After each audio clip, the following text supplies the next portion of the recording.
Using both or, and in an if statement, Python.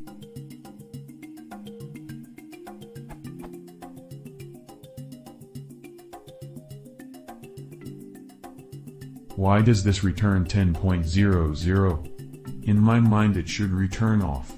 Yes, day is equal to 0, but vacation is true, and the if statement's first line states that it should only be executed if vacation is not true.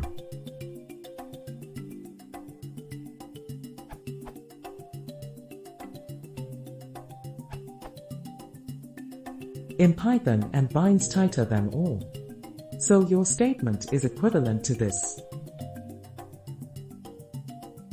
To get the correct result, you must parenthesize the precedence yourself.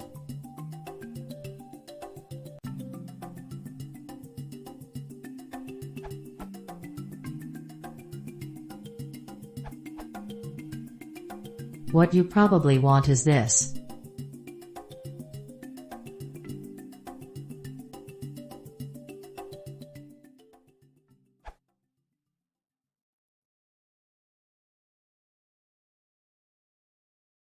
If you want to see more, please consider subscribing.